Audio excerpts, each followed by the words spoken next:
Hello दोस्तों।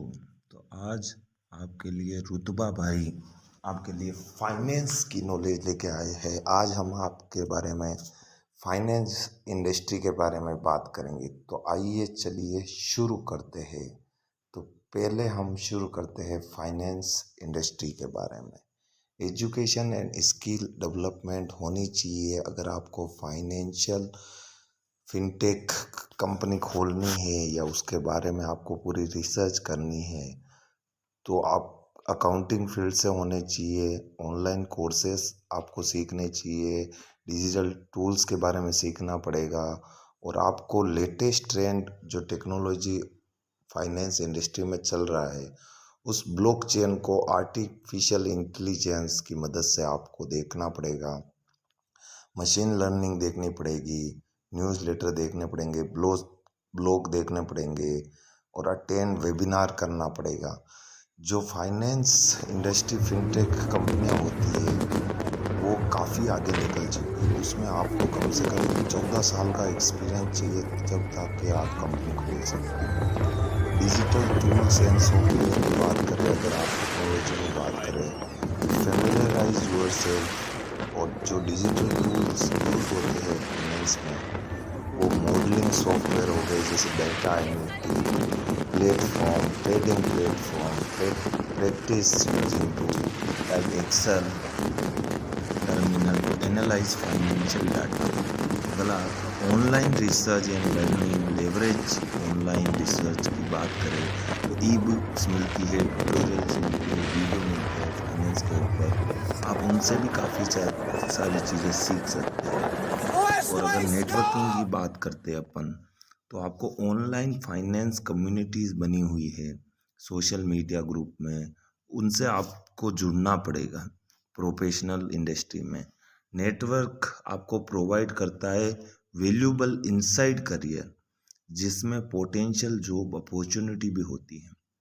अगर data analysing and visualising अगर हम देखें तो डेवलप करना पड़ता है प्रोफिशेंसी जो एनालाइज कर पाए फाइनेंशियल डाटा जो यूज़ हो रहा है डिजिटल टूल की तरफ से।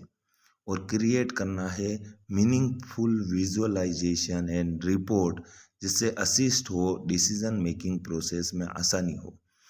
अगर हम बात करें फाइनेंशियल इंडस्ट्री के बारे में तो इसमें कोडिंग एंड ऑटोमेशन भी होता है, वो भी आप सीख सकते हैं। जैसे पैथन हो गया, उस लैंग्वेज से आप कोडिंग वगैरह सीख सकते हो और स्ट्रीमलाइन कर सकते हो डेटा एनालिसिस की।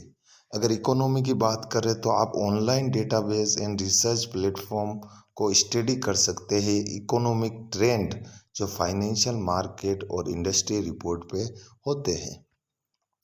अगर ग्लोबल इकोनॉमी डेवलपमेंट इम्पेक्ट करता है फाइनेंशियल सेक्टर पे। अगर ऑनलाइन कोर्सेज और सर्टिफिकेट की बात की जाए तो आपको recognise and demonstrate your expertise in specific area. अगर डिजिटल फाइनेंस प्लेटफॉर्म की बात की जाए तो आपको एक्सप्लोर करना पड़ेगा पूरा बैंकिंग सिस्टम, ट्रेडिंग प्लेटफॉर्म, जिससे आपको पता रहे कितना क्या ट्रांजैक्शन होता है, क्या क्या स्ट्रेटजी लगती है और risk free environment. Cyber security awareness भी आपको देखना पड़ता है इसमें, जिसमें इम्पोर्टेंस आ जाता है डिजिटल फाइनेंशियल लैंडस्केप जिससे प्रोटेक्ट कर पाए जो सेंसिटिव फाइनेंशियल इंफॉर्मेशन होती है कंज्यूमर की वो लीक ना हो। उसके लिए आपको इन चीज़ों का ध्यान रखना पड़ता है और आपको कंटिन्यू लर्निंग करनी पड़ती है फाइनेंस इंडस्ट्री में, जिसमें डायनामिक एंड कॉन्स्टेंटली इन्वॉल्व रहना पड़ता है और अपना टाइम डेडिकेट देना पड़ता है जो कंटिन्यू लर्न करते रहे और एडप्ट करते रहे new digital tool and technique and regulation. अगर रिमेंबर कोई स्ट्रॉन्ग फाउंडेशन फाइनेंस है तो डिजिटल स्किल होना ज़रूरी है। जो नेगेटिव फाइनेंस इंडस्ट्री है वो सारी अभी डिजिटल वे में चल रही है, तो आपको डिजिटल वे में इन चीज़ों का ध्यान रखना है। और देखते रहिए रुतबा भाईचारा एंड सब्सक्राइब नाउ। हम आपको ऐसे ही वीडियो स्टॉक मार्केट और फाइनेंस हर इंडस्ट्री के बारे में बताते रहेंगे। हेलो दोस्तों,